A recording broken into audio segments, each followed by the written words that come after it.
Hello everyone and welcome to एडुगेल। इस lecture में हम लोग जितने भी मार्च मंथ के इंपॉर्टेंट करंट अफेयर्स हैं बिहार से रिलेटेड, ये सब हम लोग पूरे डिटेल में डिस्कस करने वाले हैं। मैंने ऑलरेडी जनवरी 2026 और फरवरी 2026 के भी करंट अफेयर्स डिस्कस कर रखे हैं। मैं इसका लिंक आपको डिस्क्रिप्शन में दे दूंगा, वहां से आप लोग जाकर के ये जो 2 मंथ है उसके भी इंपॉर्टेंट बिहार से रिलेटेड करंट अफेयर्स आप लोग जाकर के देख सकते हैं। तो चलिए डिस्कशन स्टार्ट करते हैं। जो फर्स्ट इंपॉर्टेंट न्यूज था मार्च महीने का, वो था आपका बिहार ने हाल ही में जो है एक सेमी कंडक्टर नीति 2026 लाया है। तो न्यूज क्या है कि हाल ही में बिहार सरकार ने एक सेमी कंडक्टर नीति 2026 को लॉन्च किया है, जिसका मुख्य उद्देश्य है कि बिहार को पूर्वी भारत का एक प्रमुख जो है इलेक्ट्रॉनिक्स हब के रूप में आपको विकसित करना। पूर्वी भारत की अगर बात करें तो जितने भी आपको इंपॉर्टेंट इलेक्ट्रॉनिक्स हब जो दिखेगा वो आपको ज्यादातर गुजरात स्टेट या सदर्न इंडिया में आपको देखने को मिलता है, लेकिन बिहार जो है ये फर्स्ट स्टेट बनने के लिए एक नया अपना स्टेप ले रहा। ईस्टर्न इंडियन पार्ट में एक जो है कि मैं बिहार को एक कैसे जो है एक इसको इलेक्ट्रॉनिक सिटी बनाया जा सके, इसके मद्देनजर जो है बिहार एक सेमीकंडक्टर नीति लॉन्च किया है। ये जो है ये नीति जो राज्य है बिहार सरकार का जो 7 निश्चय योजना 3 अभी लॉन्च किया गया है, जो 2025 से लेकर के और 2030 के बीच एक टारगेट सेट किया गया है बिहार सरकार के द्वारा कि ये आने वाले 7 क्षेत्रों में काम किए जाएंगे। इसके तहत जो है ये इलेक्ट्रॉनिक्स नीति को यानी भारत जो बिहार सेमीकंडक्टर नीति को लॉन्च किया गया है। और कौन सा है तो 7 निश्चय में जो है आपका जो दूसरा यहां पे देखिए समृद्ध उद्योग और सशक्त बिहार, इस निश्चय के तहत इस सेमीकंडक्टर नीति को लॉन्च किया गया है। तो आपने कॉन्टेक्स्ट समझ लिया। अब जो एक थोड़ा एक ओवरव्यू देख लेते हैं कि 7 निश्चय कौन सा है। तो 7 निश्चय में पहला जो है दोगुना रोजगार दोगुनी आय की बात की गई है। दूसरा जैसे हमने ऑलरेडी अभी डिस्कस किया समृद्ध उद्योग सशक्त बिहार की बात की गई है। अगर तीसरा निश्चय की बात करें तो कृषि में प्रगति प्रदेश की समृद्धि। चौथा निश्चय की बात करें तो उन्नत शिक्षा उज्जवल भविष्य। पांचवी सुलभ स्वस्थ एवं सुरक्षित जीवन। छठा जो है आपका मजबूत आधार आधुनिक विस्तार। और सातवां जो है लास्ट सबका सम्मान एंड जीवन आसान। ये आपको याद रखना है। और ये कब तक सुनिश्चित किया जाना चाहिए, ये जितने भी 7 निश्चय ये आपका टारगेट रखा गया है 2025 से लेकर के और 2030 तक के बीच इस पे काम किया जाएगा। अब इस नीति के बारे में कुछ हम लोग बातें करते हैं। इस नीति में आपका जो भूमि आवंटन है वो 1 रुपए में जमीन देने की बात हो रही है, लेकिन ये 1 रुपए कब होगा जब कोई उद्योगपति जो है आपका कम से कम 100 करोड़ का निवेश करता है। अगर वो 100 करोड़ का निवेश करता है तो उसको जो है 1 एकड़ भूमि मात्र 1 रुपए की टोकन राशि पे प्रदान कराई जाएगी। ओके, तो ये जो है उसकी कुछ प्रमुख विशेषताएं हैं। आगे बढ़ते हैं हम लोग। तो सेमीकंडक्टर नीति तो हो गया, थोड़े सेमीकंडक्टर के बारे में हम लोग जान भी लेते हैं। देखिए अगर इलेक्ट्रिसिटी की बात करें ना तो उसमें जो है 2 टाइप की चीजें होती है। अगर इलेक्ट्रिक अप्लायंस से एक तो होता है कंडक्टर वो चीज होती है जिससे होकर के इलेक्ट्रिसिटी यानी बिजली पास होती है, और एक होता है इंसुलेटर। ओके, एक होता है इंसुलेटर क्या होता है जिससे कि अचालक जिससे इलेक्ट्रिसिटी पास नहीं होती है, और ये दोनों के बीच जो है जो लाई करता है उसको हम लोग बोलते हैं सेमीकंडक्टर। यानी कि सेमीकंडक्टर क्या करता है, हम लोग जो है अगर कोई कंडक्टर को एक प्रकार से कुछ उसमें इंप्यूरिटी ऐड कर दे जिसको हम लोग बोलते हैं डोपिंग, तो डोपिंग प्रोसेस के अंतर्गत अगर हम लोग कुछ इंप्यूरिटी ऐड कर देते हैं कंडक्टर में तो ये एक प्रकार का क्या बन जाता है, कंट्रोलेबल कंडक्टर बन जाता है। यानी कि जितना हम लोग चाहेंगे उतना ही इलेक्ट्रिसिटी पास होगा, और ये एक प्रकार का सेमीकंडक्टर का निर्माण होता है। उसमें जो मेन मटेरियल यूज होता है, मेन मटेरियल आप लोग को ध्यान में रखना है, ये बिल्कुल बीपीएससी पूछ सकता है। सिलिकॉन जो मोस्ट कॉमनली यूज होता है सेमीकंडक्टर में वो सिलिकॉन होता है, जर्मेनियम एंड गैलियम आर्सेनाइड ये तीन जो मेन है आपके मटेरियल जो सेमीकंडक्टर में आपको कॉमनली देखने को मिलता है। अगर बात करें तो बहुत सारे फील्ड में ऐसे जो है सेमीकंडक्टर का यूज आजकल जितने भी है लगभग जो है सेमीकंडक्टर के यूज किए बिना कुछ अप्लायंसेस बन ही नहीं सकते। इलेक्ट्रॉनिक्स में बात करें तो चिप का फॉर्मेशन हो गया, ट्रांजिस्टर का निर्माण, डायोड, ये सब में जो है सेमीकंडक्टर का यूज होता है। वैसे ही आपका कंप्यूटर में जो है, कंप्यूटर में आपका प्रोसेसर बनाना हुआ, मेमोरी बनाना हुआ, ये सब जो है आपके सेमीकंडक्टर के ही यूज से बनता है। ओके, तो ये सब जो है आपके मोबाइल फोन्स हो गया, solar energy, medical, defence, automobile, हर क्षेत्र में आपका सेमीकंडक्टर यूज को देखते हुए इंडिया ने तो ऑलरेडी, अगर सेंट्रल स्टेट पे देखो तो सेंट्रल गवर्नमेंट है उसने ऑलरेडी सेमीकंडक्टर नीति लागू कर दिया है। तो इसके मद्देनजर जो है बिहार ने भी सेमीकंडक्टर नीति लागू किया है। इसमें कुछ जो है आपके सब्सिडी और कुछ जो है फाइनेंशियल सपोर्ट भी दिया जा रहा है बिहार सरकार के द्वारा, कि अगर कोई निवेश करना चाहता है, ऐसी कंपनी है जो निवेश करना चाहती है, सही में इंटरेस्टेड है, तो उसको जो है बिहार सरकार लगभग 20% तक सब्सिडी भी दे रही है, जिससे एक तरीके से प्रोत्साहन राशि के तौर पे देखा जा रहा है। इससे कंपनीज क्या होगी, अट्रैक्ट होगी, और कहीं ना कहीं बिहार में जो है एक प्रकार से आपको सेमीकंडक्टर कंपनी बनाने के लिए मोटिवेटेड भी होगी। इसके साथ साथ कुछ और भी सुविधाएं दिया जा रहा है, सिंपली कि भाई हम लोग कैसे जो कंपनी जैसे सेमीकंडक्टर उसको हम लोग मोटिवेट करें, उसको कैसे हम लोग लाए बिहार में कि भाई आप निवेश करो। तो कुछ अगर देखें सुविधाएं में, तो स्टैंप ड्यूटी और पंजीकरण शुल्क में छूट दी गई है। पंजीकरण शुल्क यानी कि रजिस्ट्रेशन फी में कुछ दी गई है। और स्टैंप ड्यूटी क्या होता है, देखिए स्टैंप ड्यूटी होता है जब आप कुछ जमीन खरीदते हैं या कोई घर खरीदते हैं या कुछ एग्रीमेंट करते हैं, तो उसके बदले क्या है, सरकार को कुछ मिनिमम फीस देने पड़ते हैं, और यही फीस क्या कहलाता है, स्टैंप ड्यूटी। तो उसमें भी जो है ना बिहार सरकार के द्वारा इस जो नीति लाया गया है उसमें भी छूट दी गई है कि भाई आप लोग लेकर क्या है, आप लोग कंपनी एस्टैब्लिश करें, निवेश करें, हम लोग इसमें छूट भी देंगे। उसके बाद अगर भूमि रूपांतरण के शुल्क में भी कुछ आपको छूट की बात की गई है। एक सिंगल विंडो क्लियरेंस की बात की गई है कि अगर कोई भी आपको क्लियरेंस कराना हो, कोई भी प्रक्रिया हो, कोई भी रजिस्ट्रेशन हो, या अगर आप इंटरेस्टेड है तो एक सिंगल विंडो क्लियरेंस देंगे ताकि आपको 10 जगह जाना ना पड़े। एक ही विंडो पे ही आपको क्लियरेंस, उसके बाद सिक्योरिटी क्लियरेंस, बहुत सारे जितने प्रकार के क्लियरेंस आपको दे दिए जाएंगे ताकि आपको हर जगह दौड़ना ना पड़े। तो ये बहुत सारी सुविधाएं बिहार सरकार जो है आपको ये प्रोवाइड करा रही है, ताकि क्या हो कि हम लोग कंपनी को अट्रैक्ट करें, जिससे जो सेमीकंडक्टर कंपनीज है वो बिहार में निवेश करे और रोजगार बिहार में बढ़े। इसके लिए इस नीति में एक बिहार सेमीकंडक्टर मिशन के भी बारे में बात की गई थी, और इस मिशन में एक आपका जो है इसके मुख्य सचिव को अध्यक्ष बनाया गया है, और उनका काम यही होगा कि जितने भी इन प्रोसेस कंपनी जाना चाहती है, निवेश करना चाहती है, इन सबको मॉनिटरिंग करना, और उसके लिए 10 से अधिक सेमीकंडक्टर डिजाइन हाउस को बढ़ावा दिया जाएगा, और आधुनिक चिप पैकेजिंग की सुविधाएं भी जो है एक विश्व स्तरीय सेमीकंडक्टर केंद्र के रूप में स्थापित करके किया जाएगा। तो एक तो प्रेसिडेंट यानी कि मेन अध्यक्ष किसको बनाया जाएगा, जो प्रिंसिपल सेक्रेटरी होंगे आपके, उनको बनाया जाएगा। उनका क्या काम रहेगा, एक जो है वर्ल्ड लेवल का आपको एक सेमीकंडक्टर सेंटर स्थापित किया जाएगा। सेमीकंडक्टर सेंटर बनाने की बात की गई है, और ये क्या करेगा, जितने भी आपकी कंपनीज है ये सबको मॉनिटर करेगा, बिहार में क्या प्रोग्रेस है ये सब मॉनिटर करके, और फिर बिहार सरकार को रिपोर्ट देने का काम ये बिहार सेमीकंडक्टर मिशन के माध्यम से किया जाएगा। कुछ टारगेट की बात करते हैं तो इसमें लगभग जो है आपके 25,000 करोड़ निवेश की का एक टारगेट सेट किया गया है कि भाई कम से कम तो 25,000 करोड़ निवेश आना चाहिए राज्य में।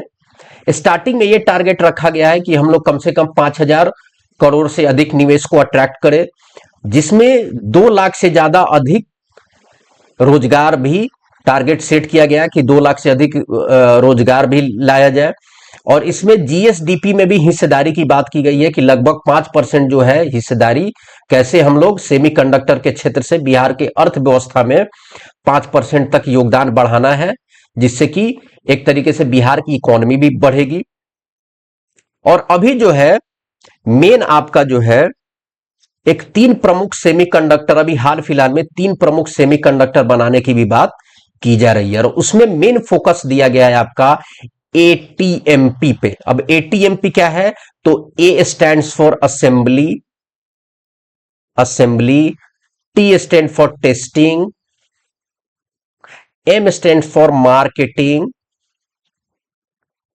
And P for packaging.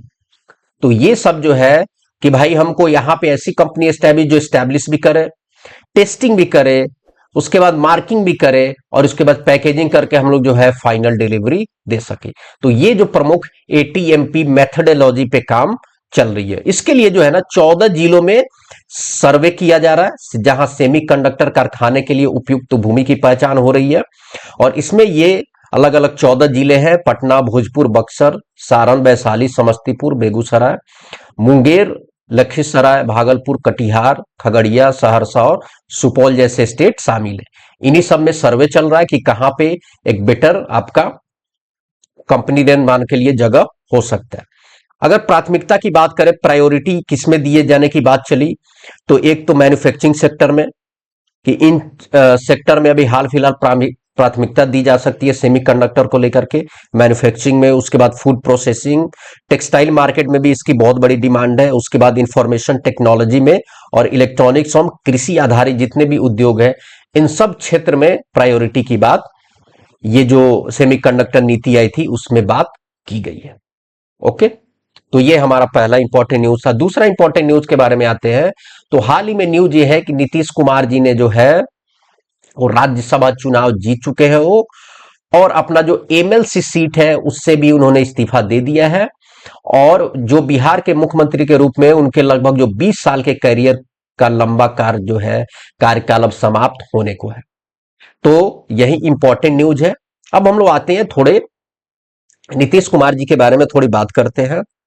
Nitish Kumar ji का जो 20 साल का टेन्योर है अब लगभग खत्म होने वाला है बिहार में एज ए सीएम, और वो राज्यसभा के लिए चल दिए हैं। अब वो राज्यसभा में उनका सेवा देखने को मिलेगा। इनिशियली नीतीश कुमार जो जनता दल से जुड़े थे, उसके बाद उन्होंने समता पार्टी का भी निर्माण किया, को फाउंडेड किसके साथ मिलकर के, तो जॉर्ज फर्नांडिस। पहले तो जनता दल के वो हिस्सा थे, बाद में 1994 में जॉर्ज फर्नांडिस के साथ मिलकर के समता पार्टी का निर्माण किया था। उसके बाद जो है जो 2003 में समता पार्टी का विलय हो जाता है, किसमें, तो जनता दल यूनाइटेड में, जो आज अभी तक एग्जिस्ट करती है, जिसके वो अभी अध्यक्ष भी है नीतीश कुमार जी। तो 2003 में ये समता पार्टी जनता दल यूनाइटेड में मर्ज हो जाती है और अभी फिलहाल प्रारूप में वही है।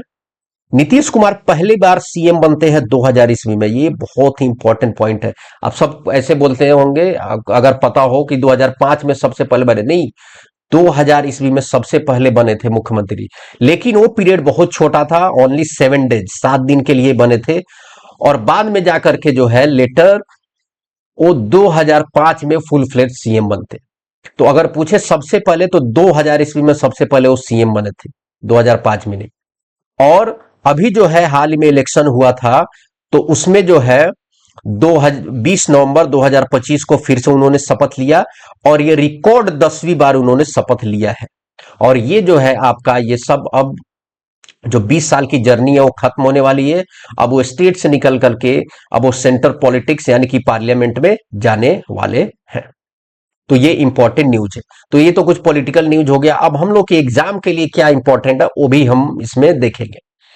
अब कॉन्स्टिट्यूशनल प्रोविजन की बात करें ना, तो 2 आर्टिकल बहुत ही इंपॉर्टेंट है। एक तो article 101 and other article is 1090। उसमें बताता है कि अगर कोई पर्सन पार्लियामेंट के लिए इलेक्ट हो जाता है तो उसको जो है 14 दिन के अंदर लेजिस्लेचर से, स्टेट लेजिस्लेचर जो है वहां से आपको रिजाइन करना है। अब क्योंकि आपको नीतीश कुमार जी मेंबर थे किसके, मेंबर ऑफ लेजिस्लेटिव काउंसिल यानी कि विधान परिषद के मेंबर थे, इसलिए उन्होंने विधान परिषद से इस्तीफा दिया है।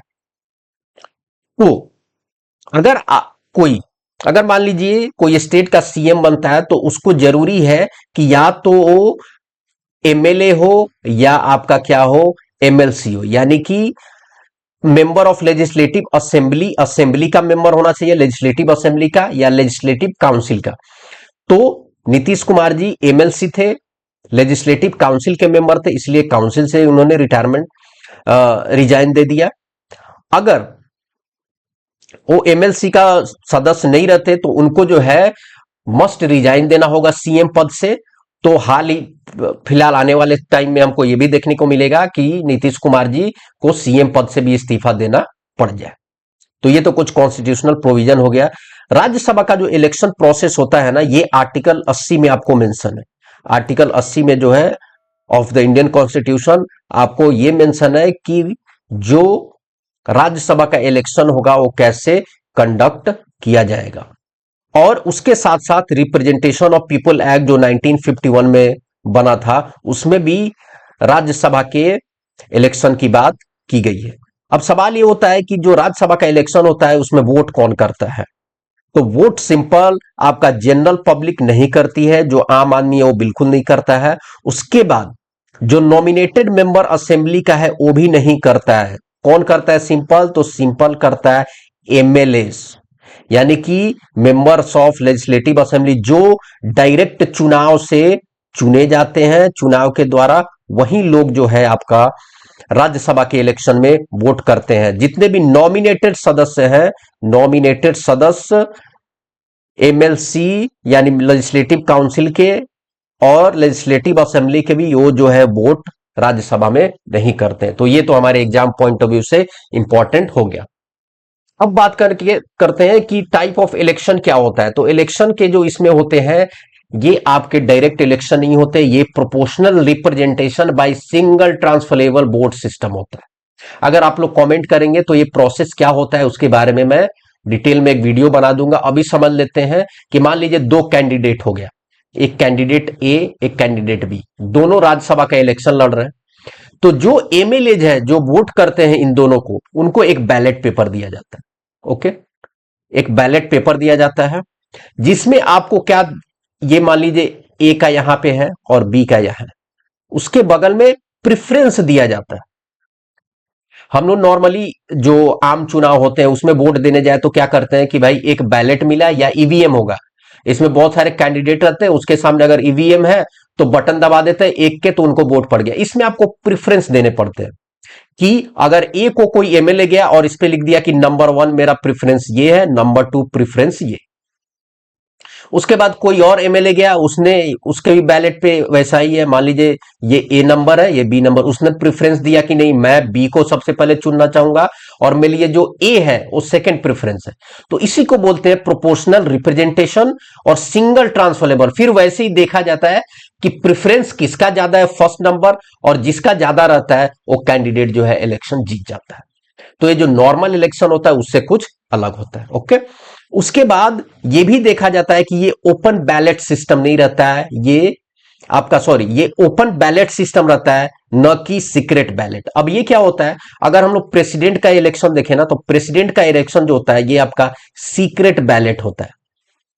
सीक्रेट बैलेट का मतलब जितने भी लोग प्रेसिडेंट के चुनाव में भाग लेते हैं वो सिंपल बैलेट जो है पे वोट देंगे और ले जाकर के जो बैलेट बॉक्स है उसमें अपना जो बैलेट पेपर है वो रख देंगे। लेकिन राज्यसभा में किसी को दिखाना नहीं पड़ता, उनके जो पार्टी के रिप्रेजेंटेटिव होंगे वहां पे इलेक्शन के टाइम में उनको दिखाना नहीं पड़ता। लेकिन राज्यसभा के चुनाव में ओपन बैलेट सिस्टम होता है। ओपन बैलेट सिस्टम क्या होता है कि जो भी एमएलए वोट दे रहा ना, उसको वहां के जो पार्टी एजेंट बैठा रहता है उनको दिखाना पड़ता है। अब मान लीजिए इलेक्शन आपका चुनाव चल रहा है राज्यसभा का, तो वहां पे हर पार्टी का एक एजेंट बैठता है। तो एमएलए आया अपने बैलेट पे वोट दिया, तो सबसे पहले इस पार्टी के एजेंट को दिखाना पड़ता है कि देखिए भाई जो हम लोग जिस कैंडिडेट को हम लोग सपोर्ट कर रहे हैं उसी को वोट दिया। उसके बाद जो है ये एमएलए अपना बैलेट लेकर के और फिर बैलेट बॉक्स में ले जाकर के वोट डालेंगे। इससे क्या होता है कि क्रॉस वोटिंग जो है उसकी आपकी चांस कम हो जाती है, करप्शन की भी चांस कम हो जाती है। यानी मान लीजिए कि अगर एमएलए कहीं से पैसा खा ले और सीक्रेट रहेगा तो दूसरे को वोट दे करके फिर दे सकता है। तो इसलिए ये ओपन बैलेट सिस्टम रखा गया है ताकि क्रॉस वोटिंग ना हो पाए और करप्शन को भी कम किया जा सके। टेन्योर की बात करें तो राज्यसभा मेंबर्स का टेन्योर होता है 6 साल का, और 1/3 जो मेंबर होते हैं वो रिटायर हो जाते हैं एवरी सेकेंड, यानी हर 2 साल में जितने भी आपका है, अभी लगभग 245 के आसपास सीट है राज्यसभा में, तो ये हर 3 महीने, सॉरी, हर दूसरे महीने में 1/3 जो सदस्य है वो आपका रिटायर हो जाता है राज्यसभा से। ओके, तो होप आप लोग को ये पूरा कॉन्सेप्ट जो है ये समझ में आया। नेक्स्ट इंपॉर्टेंट जो न्यूज है वो शिव टेम्पल टूरिज्म सर्किट के बारे में बिहार में इस पे बात चली। और न्यूज क्या है, तो बिहार सरकार ने हाल ही में राज्य में धार्मिक पर्यटन को नई दिशा देने के लिए शिव सर्किट के डेवलपमेंट की बात की है। एक शिव सर्किट बनाएंगे। देखिए अभी तक बिहार राज्य में ना 2 सर्किट बनाए गए हैं मेन, एक तो बुद्धा सर्किट, ओके, और दूसरा जो है एक रामायण सर्किट बनाया गया है, और तीसरा जो है ये शिव सर्किट भी विकसित करने की बात की जा रही है, और इसी से रिलेटेड ये न्यूज है। तो इसके तहत क्या है कि जितने भी प्रमुख शिव मंदिर वाले शहर है ना, उनको एक तरीके से जितने भी आधारभूत सुविधा है उससे जोड़ा जाएगा, बेटर कनेक्टिविटी प्रोवाइड कराई जाएगी, ताकि जितने भी शिव मंदिर वाले शहर है उनके लिए जितने भी पर्यटक हैं उनको इजीली एक्सेस कर पाए। उसी को ध्यान में रखते हुए ये शिव सर्किट जो है विकसित किया जा रहा है। जितने भी प्रमुख शिव धाम है तथा श्रद्धालुओं की यात्रा आसान होगी, इससे स्थानीय अर्थव्यवस्था को भी बहुत बड़ा सहारा मिलेगा। लोग ट्रैवल करेंगे तो रोजगार जनरेट होगा, तो ये एक बहुत ही इंपॉर्टेंट उद्देश्य ये भी है। धार्मिक पर्यटन को नई गति मिलने की संभावना भी इसमें देखी जा रही है, जिससे स्थानीय व्यापारी को बहुत लाभ मिलेगा। स्थानीय व्यापार को भी बहुत ही इंपॉर्टेंस दिया जाएगा, रोजगार और परिवहन के क्षेत्र में भी सीधा लाभ मिलेगा। तो इस उद्देश्य से जो है शिव सर्किट डेवलप किया जा रहा है। अगर कुछ हम लोग इंपॉर्टेंट देखें ना, कुछ ये नॉर्मली 12 जिलों में, अगर ये शिव सर्किट की बात करें ना, शिव सर्किट ये लगभग 12 जिलों को आपस में जोड़ेगी, और इन 12 जिलों में जितने भी इंपॉर्टेंट मंदिर है ना, इन सबको आपस में जोड़ेगी। अगर उसमें बात करें तो ये इंपॉर्टेंट जितने भी है शिव मंदिर, ये आप लोग देख सकते हैं।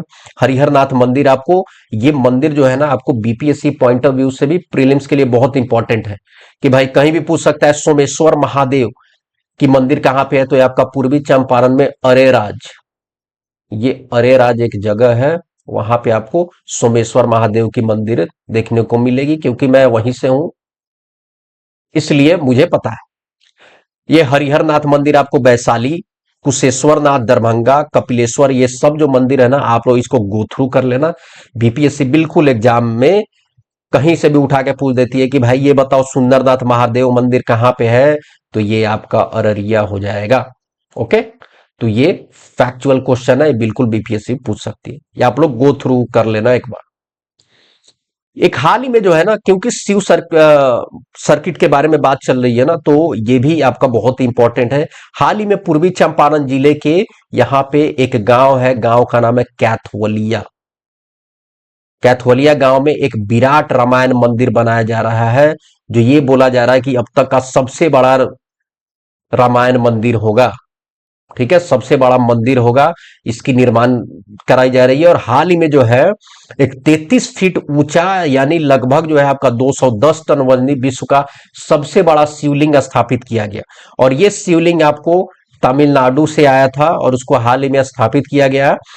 और ये विराट रामायण मंदिर की बात करें तो ये लगभग 120 से 200 एकड़ फैले मंदिर फैला है, और इसको टारगेट रखा गया है कि भाई कैसे भी 2026 से 28 तक इसको पूरा कर लिया जाए। इस मंदिर में लगभग 18 शिखर होंगे और 22 छोटे छोटे मंदिर होंगे, और जिसका मुख्य शिखर जो होगा 227 फीट ऊंचा होगा। और इसमें लगभग बजट की बात करें तो ये अनुमान लगाया जा रहा है कि लगभग 500 से 600 करोड़ रुपए खर्च हो सकते हैं इस मंदिर के निर्माण में, जिसका नाम है आपका विराट रामायण मंदिर। कहां पे, तो पूर्वी चंपारण जिले के कैथवलिया गांव में। बिल्कुल ये फैक्चुअल क्वेश्चन है, आप लोग इसको याद कर लेना।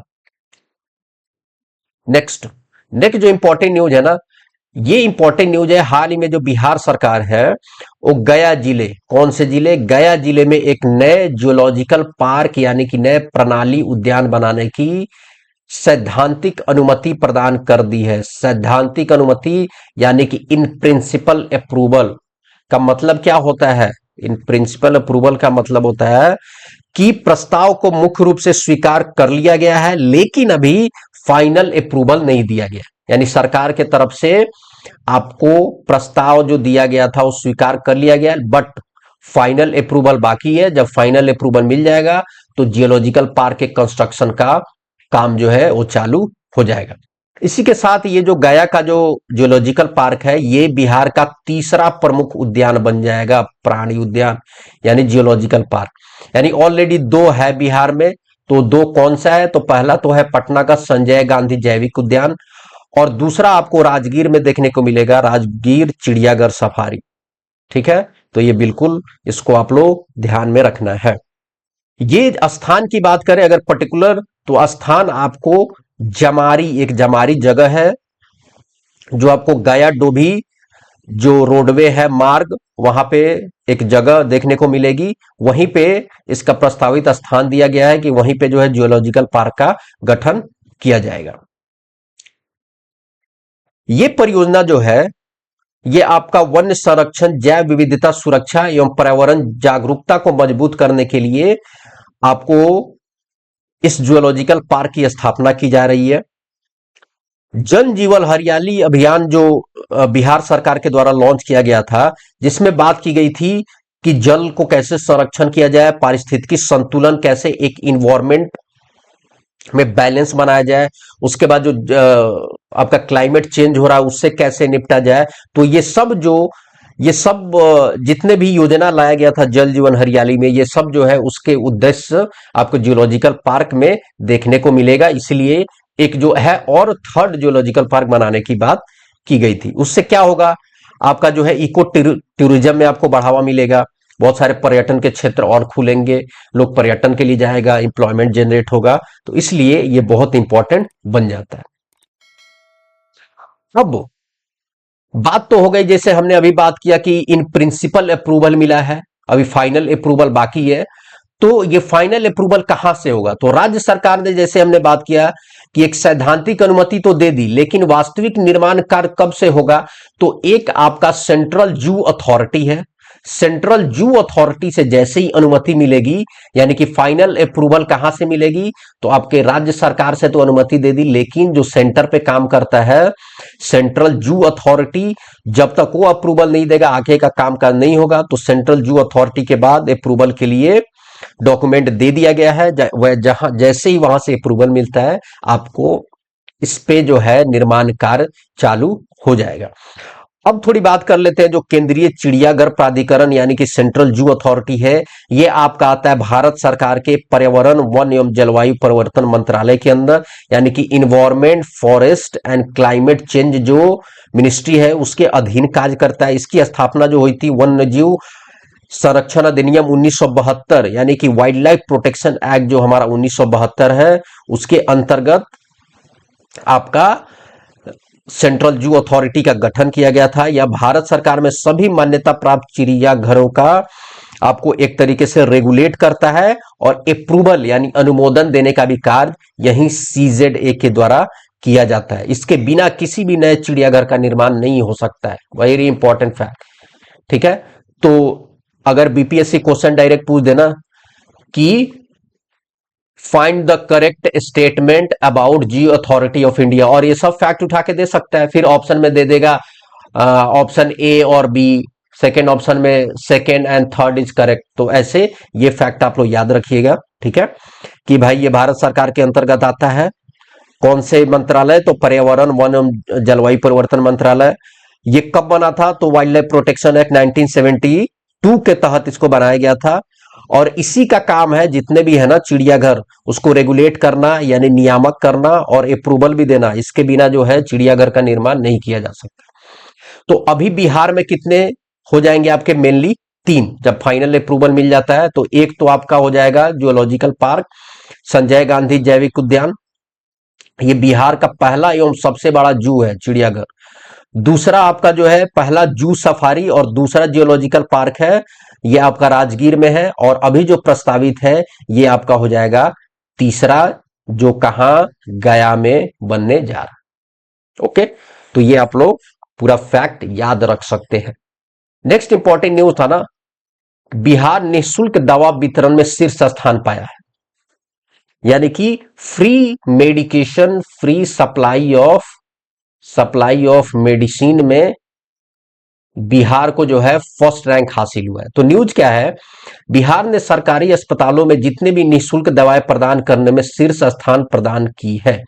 फर्स्ट रैंक लगातार बिहार सितंबर 2024 से बात करें तो लगातार 18 महीनों में नंबर 1 रैंक प्राप्त करता हुआ आ रहा है, जो कि एक बहुत ही फैसिलिटेटिंग बात है, बहुत ही प्राउड मूवमेंट है बिहार के। अगर मेडिकल फैसिलिटी के बारे में हम लोग बात करें तो ये रैंकिंग जो है केंद्रीय स्वास्थ्य एवं परिवार कल्याण मंत्रालय के निगरानी में दिया जाता है।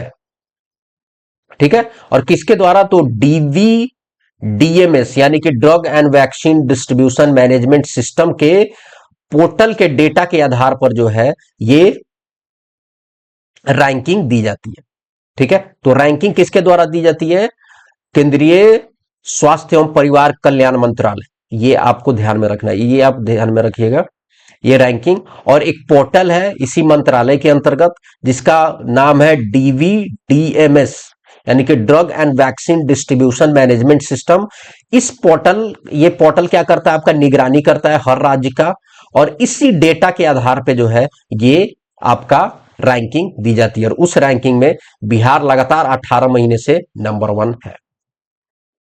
अगर इसके उद्देश्य की बात करें तो ये सुनिश्चित करता है कि जितने भी सरकारी अस्पताल में आने वाले प्रत्येक मरीज को किस प्रकार से देखभाल किया जा रहा है, उसके बाद उनकी आवश्यक दवाओं को फ्री में प्राप्त किया जा रहा है। इसी डेटा के आधार पर जो है ना ये रैंकिंग दी जा रही है। अब बात ये हो रही कि सुधार क्या किए गए, जो जो सुधार किए गए उन पे हम लोग थोड़ी देख लेते हैं। तो बिहार सरकार ने निम्नलिखित सुधार किए जिससे इनको ये रैंकिंग प्राप्त हुई है। तो मेनली जितने भी इसेंशियल ड्रग हैं उसको तैयार किया गया। उसके बाद एक तरीके से केंद्रीकृत यानी कि सेंट्रलाइज दवा प्रबंधन प्रणाली स्थापित की गई ताकि सभी स्वास्थ्य सुविधाओं को आपको दवाओं को निरंतर और आपूर्ति की जाए। यानी जितने भी बेसिक आपके मेडिसिन है ना उसको तो सबसे पहले एक तैयार किया गया बिहार सरकार के अंतर्गत। उसके बाद एक केंद्रीकृत यानी कि सेंट्रलाइज्ड दवा प्रबंधन स्थापित किया गया प्रणाली कि सेंट्रलाइज तौर पे एक सेंटर के तौर पे ये सब मॉनिटर करेगा और जितने भी स्वास्थ्य सुविधाओं में आपका दवाई है वो ये मॉनिटर करेगा कि निरंतर उसका जो सप्लाई है हर सरकारी हॉस्पिटल में हो रहा कि नहीं। और एक रेफरल प्रणाली बनाई गई जो छोटे छोटे स्वास्थ्य केंद्रों से बड़े अस्पतालों में समय समय पर मरीजों के हस्तांतरण को सक्षम बनाए। यानी एक रेफरल प्रणाली कि मान लीजिए कि छोटे छोटे स्वास्थ्य केंद्र है, वहां पे कोई मरीज आ रहा, अगर उन जो जो क्रिटिकल है तो उनको कैसे बड़े अस्पतालों में उनको ट्रांसफर किया जा सकते। तो ये एक रेफरल प्रणाली भी बनाई गई जिसे ये देखा गया कि बिहार सरकार के अंतर्गत एक आपका जो हेल्थ डिपार्टमेंट बहुत ही अच्छे इंप्रूवमेंट देखने को मिला। और यही तो कारण है कि इसको नंबर 1 रैंक प्राप्त हुआ है किसके द्वारा, तो स्वास्थ्य एवं परिवार कल्याण मंत्रालय द्वारा। इस पहल से यह देखने को मिला कि सार्वजनिक स्वास्थ्य जितने भी इंफ्रास्ट्रक्चर है उसको बहुत ही मजबूती मिली है।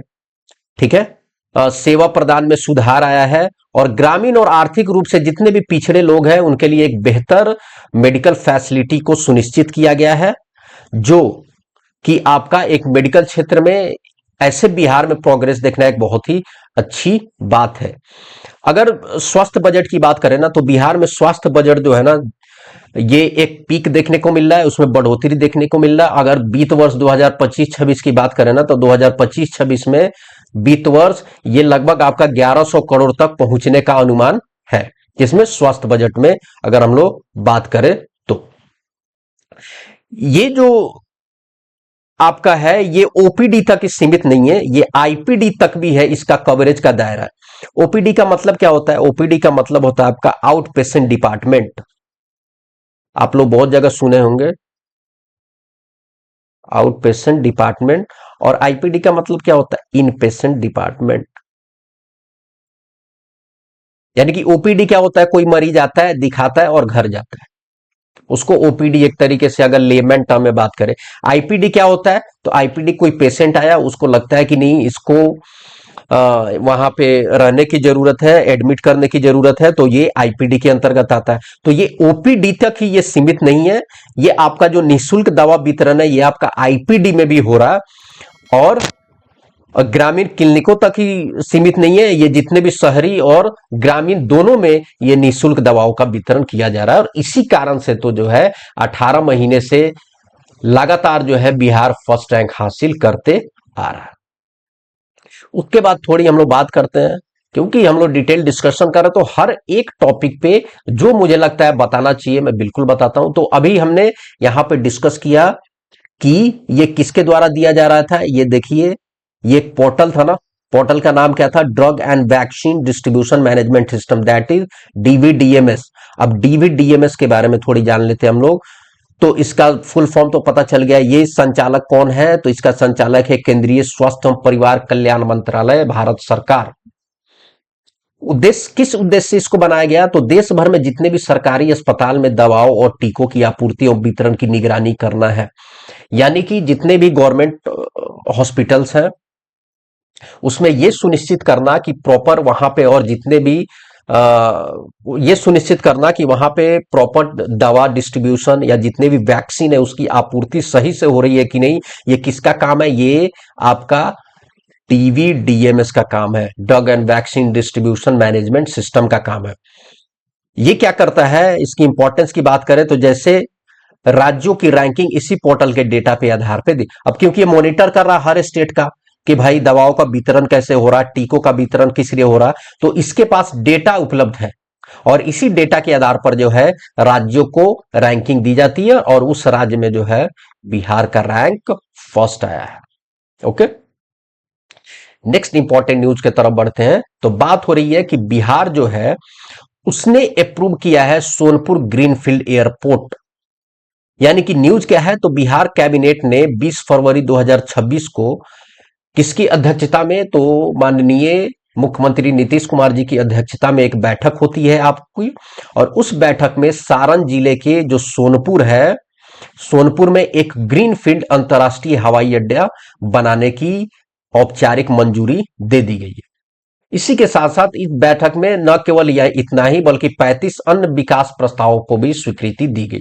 लेकिन मोस्ट इंपॉर्टेंट बात यह है कि सोनपुर में जो है आपको एक ग्रीनफील्ड एयरपोर्ट बनाने की बात की गई। इस परियोजना में जो है लगभग 4200 एकड़ भूमि को लिया जाएगा और एक 4200 एकड़ भूमि में इसका निर्माण कार्य शुरू किया जाएगा, और ये टारगेट रखा गया है कि ये परियोजना लगभग 2030 तक जो है इसको कंप्लीट कर लिया जाए। तो ये एक लक्ष्य रखा गया है 2030 तक पूरा करने की।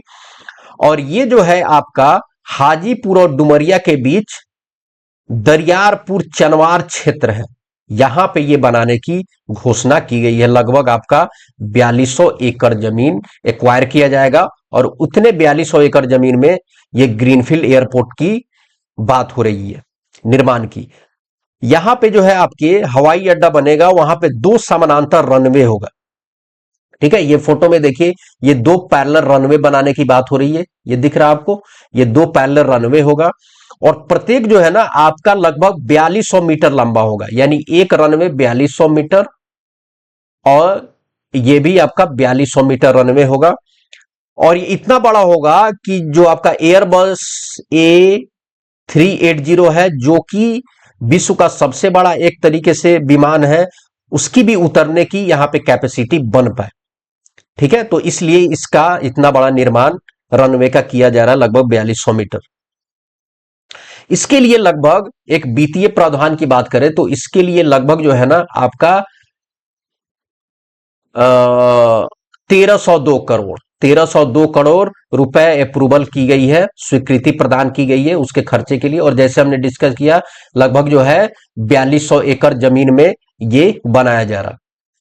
राष्ट्रीय महत्व, अगर ये बन रहा है तो राष्ट्रीय महत्व की भी बात कहीं ना कहीं की जानी चाहिए। तो ये आपका अगर इंडिया लेवल पे देखें ना तो ये 5वां सबसे बड़ा हवाई अड्डा हो जाएगा। अगर बन के तैयार हो जाता है तो 5वां सबसे बड़ा हवाई अड्डा बन जाएगा। किसके बाद? तो दिल्ली हैदराबाद, मुंबई और नोएडा, नोएडा का जो जेवर एयरपोर्ट है, तो ये बनने के बाद इन 4 महानगरों के बाद ये 5वां सबसे बड़ा हवाई अड्डा बन जाएगा। ये जो लॉन्च किया गया है ना, ये बनाने की बात हो रही है सोनपुर में ग्रीनफील्ड एयरपोर्ट। ये आपका उड़ान योजना के अंतर्गत बनाया जा रहा है, ठीक है। अब उड़ान योजना क्या है? उड़ान एक सेंट्रल गवर्नमेंट का स्कीम है और ये इसमें उड़ान का मतलब होता है उड़े देश का आम नागरिक। तो इस योजना के तहत इस एयरपोर्ट को विकसित किया जाएगा, जिसका उद्देश्य क्षेत्रीय हवाई संपर्कों को कैसे सुधारा जा सके। और वैसे भी बिहार में अगर एयरपोर्ट की बात करें तो एयरपोर्ट तो उतना अभी जो एयरवेज है ना, एयरवेज बिहार में भी बहुत ही पीछे है। तो उसको थोड़ा गति देने के लिए, उसको इंप्रूव करने के लिए एक बहुत ही बड़ा स्टेप होगा।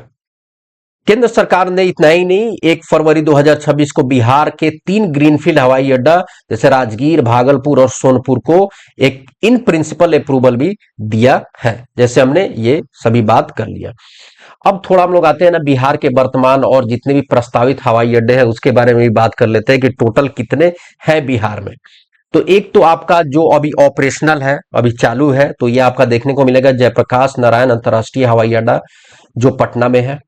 ओके, उसके बाद गया में भी एक ऑपरेशनल चालू है, गया हवाई अड्डा। उसके बाद दरभंगा में भी है, पूर्णिया में भी है। ये 4 जगह चालू तो हो गए हैं।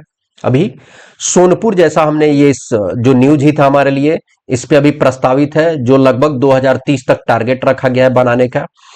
उसके बाद राजगीर ग्रीनफील्ड हवाई अड्डे पे भी निर्माण चरण में, इसका काम तो चालू हो गया है। अभी सोनपुर का चालू नहीं हुआ है लेकिन इसका स्टार्ट हो गया है। उसके बाद एक बिहटा में एयरपोर्ट के निर्माण की बात हो रही है। उसके बाद भागलपुर सुल्तानगंज में भी ये प्रस्तावित है। तो इतने सारे जो है धीरे धीरे इंप्रूवमेंट तो देखने को मिल रहा है हवाई अड्डे की बात करें बिहार में, लेकिन अभी भी बहुत पीछे है और भी बहुत जगह बनाने की जरूरत है। नेक्स्ट जो इंपॉर्टेंट न्यूज है उसके तरफ आते हैं हम लोग। तो इंपॉर्टेंट न्यूज ये है कि एक टनल लिंकिंग के बारे में बात हो रही है कि एक लिंक किया जाए, टनल लिंक, जो पटना में 2 इंपॉर्टेंट म्यूजियम है उसको एक टनल लिंक के द्वारा जोड़ा जाए। तो न्यूज ये है कि ये बात 8 मार्च 2026 को है, मुख्यमंत्री नीतीश कुमार जी के द्वारा बिहार म्यूजियम और जो पटना म्यूजियम है। ओके, तो आपका जो है बिहार म्यूजियम कहां है? तो बिहार म्यूजियम है आपका बेली रोड, बेली रोड के पास बिहार म्यूजियम है। और एक छज्जू बाग है, वहां पे आपका पटना म्यूजियम है। ओके, तो इसको एक निर्बाध संपर्क कैसे स्थापित किया जाए, इसके लिए ये दोनों को जोड़ने के लिए एक भूमिगत सुरंग के निर्माण की बात हो रही है। ओके, कि एक टनल बनाया जा सके जिससे कि जितने भी है कोई असुविधा ना हो, और टनल के द्वारा ही एक जगह से दूसरे म्यूजियम में हम लोग कैसे आसानी से पहुंच जाए और फिर उस म्यूजियम को घूमा जाए। यानी हमको कोई ट्रैफिक ना झेलना पड़े, बस वो टनल के द्वारा ही एक म्यूजियम से दूसरे म्यूजियम तक हम लोग ट्रैवल करके और म्यूजियम को हम लोग अच्छे से घूम पाए। और इसीलिए जो है एक टनल लिंकिंग प्रोजेक्ट के बारे में बात की गई। इसके लिए जो है लगभग 542 करोड़ लागत वाली एक सुरंग बनाने की बात कर रही। तो इसकी बजट कितनी है? तो इसकी बजट है लगभग 542 करोड़, ये आप लोग याद रखिएगा। और एक भूमिगत सुरंग की बात हो रही है जो क्या करेगा, बिहार म्यूजियम को और पटना म्यूजियम को आपस में जोड़ेगा। ओके, ये लगभग, ये टनल का नाम दिया गया है हेरिटेज टनल। ये आप लोग याद रखिएगा, क्या नाम दिया गया है? Heritage tunnel. ये होगा आपका 1.5 किलोमीटर लंबी होगी और नेहरू पथ के निकट जो है ये हड़ताली मोड़ के नीचे से गुजरेगी और यह प्रमुख 2 टनल को जोड़ेगी। ओके, तो इतना डिटेल आपको जरूरत नहीं है, बस ये याद रखना है इस टनल का नाम क्या दिया गया है, हेरिटेज टनल। और डिस्टेंस कितनी होगी? तो लगभग 1.5 किलोमीटर के आसपास। उसके बाद ये सुरंग बस केवल सुरंग एक रास्ता ही नहीं होगा, ठीक है, क्योंकि हमने बात किया हेरिटेज टनल, इसको क्यों नाम दिया गया है? तो इस टनल को ऐसा विकसित किया जा रहा है कि जितने भी वो सुरंग है ना उसके दीवारों पर आर्ट गैलरी की तरह सजाया जाएगा। ओके, जिसमें मधुबनी पेंटिंग्स, जितने भी भित्ति चित्र यानी मुराल्स है, कलाकृतियां हैं, उसके बाद बिहार की जितनी भी समृद्ध सांस्कृतिक इतिहास, जितने भी हमारे रिलेटेड कल्चरल चीजें, ये सब पेंटिंग के तौर पे जितने भी है ना वहां पे दिखाया जाएगा। अब मान लीजिए सुरंग किया गया, अब सुरंग के जितने भी दीवार होंगे ना, ये सब पे मधुबनी पेंटिंग, भित्ति चित्र, जितने भी हमारे संस्कृति है, समृद्ध संस्कृति है, सबको चित्रित किया जाएगा। तो ये सिर्फ टनल ही नहीं रहेगा। अब मान लीजिए आपको बिहार म्यूजियम से जाना है पटना म्यूजियम, तो ये टनल से आपने इंटर लिया, तो ये सुरंग बस ऐसा नहीं रहेगा कि बस पत्थर उत्थर से बने हो, चट्टान उट्टान दिखे या ईंट पत्थर दिखे, ये सब में पेंटिंग नक्काशी की हुई होगी। एक तरीके से ये भी आपका म्यूजियम का ही पार्ट हो जाएगा, ये भी लगेगा कि भाई हम लोग म्यूजियम में ही ट्रैवल कर रहे हैं। तो इस हिसाब से इसको एक हेरिटेज टनल का नाम दिया गया है। ओके, ये लगभग जैसे हमने देखा 1.5 किलोमीटर लंबी सुरंग होगी। और ये कार्य किसके द्वारा किया जा रहा है? तो ये कार्य किया जा रहा है DMRC यानी Delhi metro rail corporation, Delhi metro rail corporation के द्वारा ये काम किया जा रहा है। ओके, और इसके लिए एक टनल बोरिंग मशीन भी मंगवाया गया है, जो कि कहां से? सिंगापुर से मंगवाया गया। तो ये कुछ फैक्ट है, आप लोग याद रख सकते हैं। तो ये हमारा इंपॉर्टेंट न्यूज था। उसके बाद नेक्स्ट इंपॉर्टेंट न्यूज क्या है कि हाल ही में जो है बिहार में खनिजों के लिए अनिवार्य ट्रांजिट पास की बात हो रही है। तो न्यूज ये है कि बिहार सरकार ने राज्य में जितने भी लघु खनिज है ना, तो लघु खनिजों के परिवहन को एक तरीके से ट्रांसपेरेंट और एक सिस्टमैटिक बनाने के लिए एक बहुत ही इंपॉर्टेंट डिसीजन लिया है। और इस डिसीजन में यह किया गया है कि अगर दूसरे राज्य से बालू, पत्थर, स्टोन, ये सब लघु खनिज के पार्ट है, तो जिसमें बालू, पत्थर, स्टोन चिप्स, मोरम और स्टोन डस्ट जैसे खनिज लेकर के अगर आप बिहार के सीमा में प्रवेश करते हैं, तो उन सभी वाहनों के लिए एक ट्रांजिट पास बनाना पड़ेगा।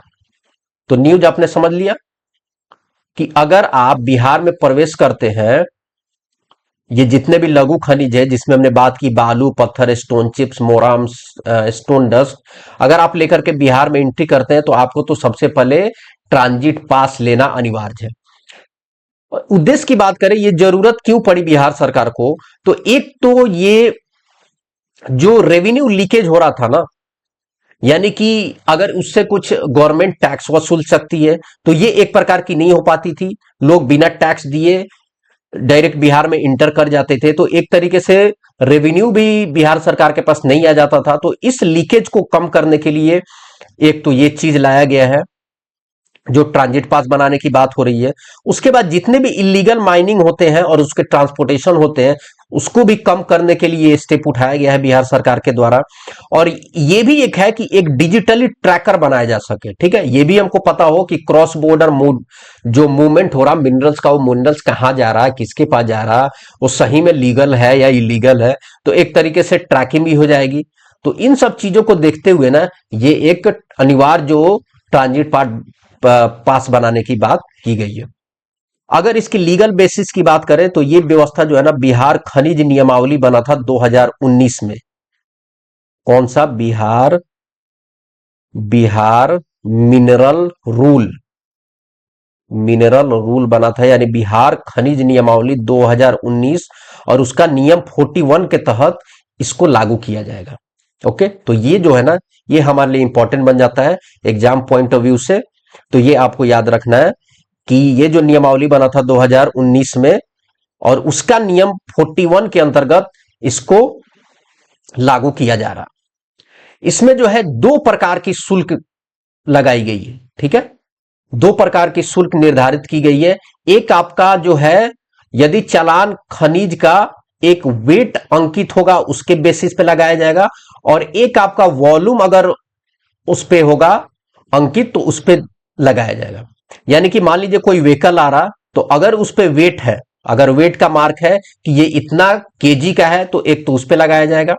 और अगर कोई गाड़ी आ रही है, अगर कोई खनिज लेकर के आ रहा, और अगर वहां पे वॉल्यूम मेंशन है, तो उसके लिए अलग से टैक्स लगाने की बात हो रही है। तो अगर वेट अंकित होगा वहां पे, तो ये आपका 60 रुपए प्रति मैट्रिक टन का रेट लगाया जाएगा। ठीक है, और अगर वॉल्यूम दर्ज होगा उस व्हीकल पे, तो ये आपका लगभग 85 पर क्यूबिक मीटर यानी प्रति घन मीटर के हिसाब से वो टैक्स निर्धारित की गई है। और उसमें डिजिटली और तकनीकी व्यवस्था भी की गई है, यानी कि सीमा पर प्रवेश करने वाले वाहनों का एक तो डिजिटल मॉनिटरिंग किया जाएगा।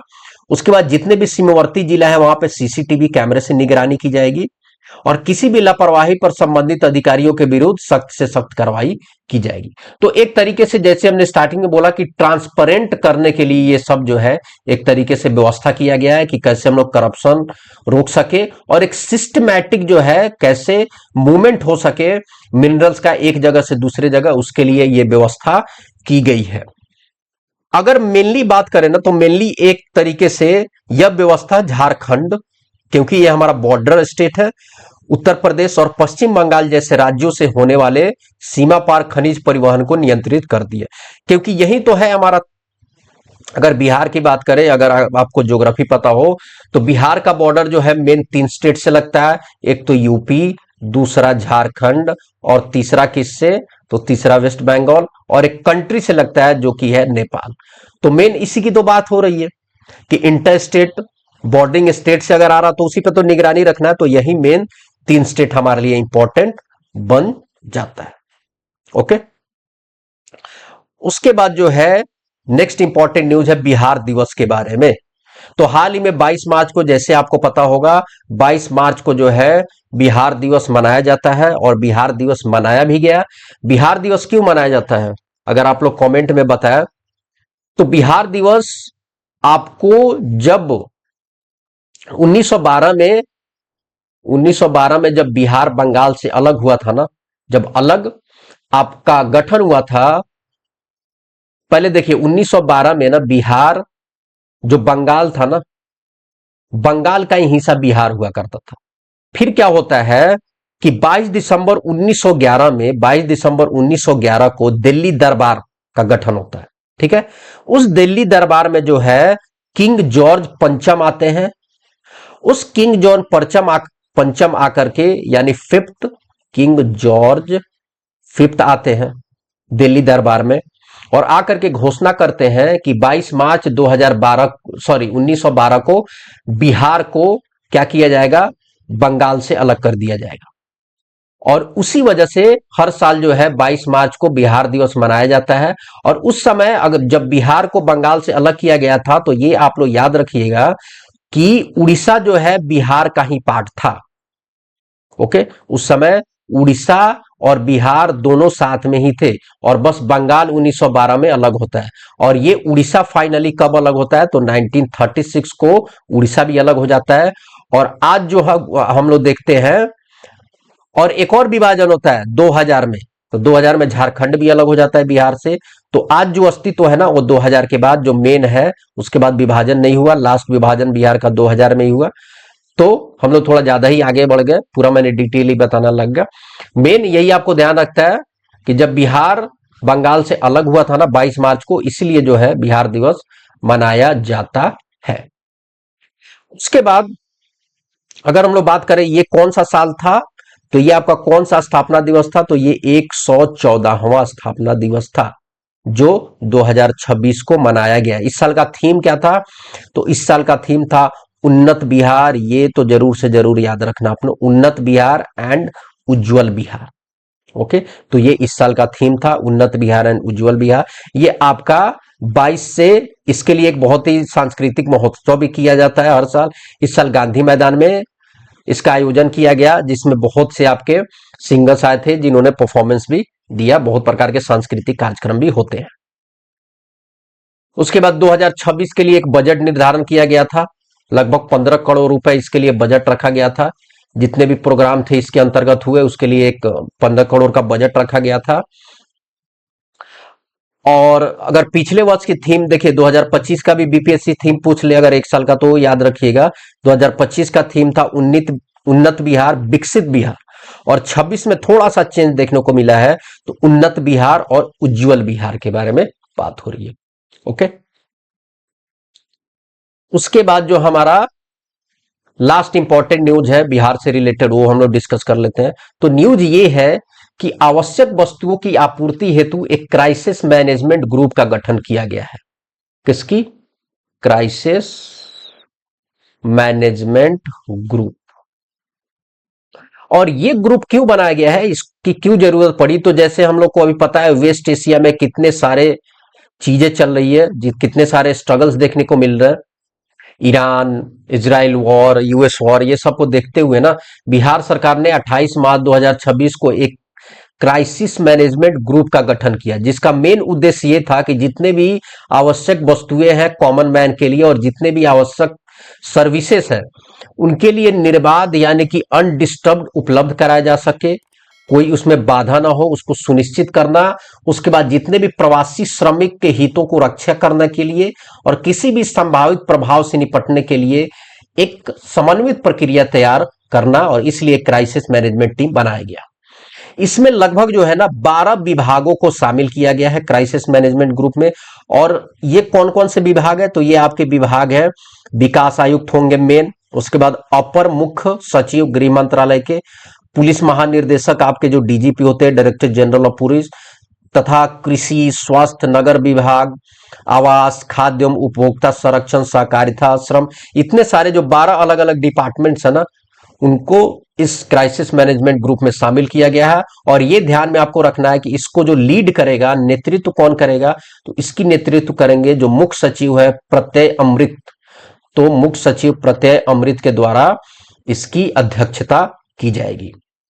नोडल एजेंसी की बात करें कि मेन कौन सा मंत्रालय जो है जो ये सब देखेगा, तो ये आपका खाद्य एवं उपभोक्ता संरक्षण मंत्रालय। तो बिहार सरकार का जो खाद्य एवं उपभोक्ता संरक्षण मंत्रालय है उसके द्वारा इसको नोडल एजेंसी बनाया गया है। तो मुख्य रूप से वही जो है ये विभाग देखरेख और निगरानी करेगी। जिम्मेवारियों की बात करें तो जैसे हमने ऑलरेडी देखा, आवश्यक जितने भी वस्तुएं हैं उसकी उपलब्धता सुनिश्चित करना, आपूर्ति श्रृंखला की निगरानी करना कि भाई जितनी भी आपूर्ति श्रृंखला गड़बड़ ना हो, हर टाइम पे उपलब्ध कराया जा सकता है, उपलब्ध कराया जा सके। मेन चीजें जो है, प्रवासी श्रमिकों की बात वहां पे जो रही, जो बाहर बिहार के हैं लेकिन बाहर अदर स्टेट में काम करते हैं, उनकी सुरक्षा की भी बातें इस जो क्राइसिस मैनेजमेंट ग्रुप में हुई। इसकी पहली बैठक जो है ना, इसकी पहली बैठक 30 मार्च को की गई। किसकी अध्यक्षता में? तो मुख्य सचिव की अध्यक्षता में, और उनके ही कार्यालय में इसकी पहली मीटिंग की गई। और इस बैठक में यह देखा गया है कि राज्य में जितनी भी आवश्यक वस्तुएं, सेवाएं और की उपरती जमाखोरी पे जीरो टॉलरेंस की बात की गई है, ये याद रखना। जैसे हम लोगों ने हाल ही में देखा था कि जो सिलेंडर था, गैस सिलेंडर, उसकी उपलब्धता बहुत कम हो गई थी, भीड़, लंबी लंबी भीड़ देखने को मिली। तो ये एक तरीके से क्या है, जमाखोरी का एक बेस्ट एग्जाम्पल है। तो इसको कैसे जीरो टॉलरेंस जमाखोरी को खत्म किए, इस पे मेन फोकस। और ये जितने भी आपूर्ति करना बेसिक जरूरी चीजें हैं उसको उपलब्धता सुनिश्चित करने के लिए ये जो है क्राइसिस मैनेजमेंट ग्रुप बनाया गया है। तो इस प्रकार से हमने डिस्कस किया मार्च महीने के जितने भी इंपॉर्टेंट करंट अफेयर्स थे। ओके, जैसा मैंने मेरा ऑलरेडी जनवरी और फरवरी का मैंने डिस्कस कर दिया है, वहां से आप लोग देख सकते हैं। इसका पीडीएफ चाहिए तो आप लोग पहले कमेंट कीजिए, मैं पीडीएफ दे दूंगा टेलीग्राम पे। और अगर वीडियो अच्छा लगा हो तो लाइक, शेयर एंड सब्सक्राइब जरूर करें। So thank you very much for discussion.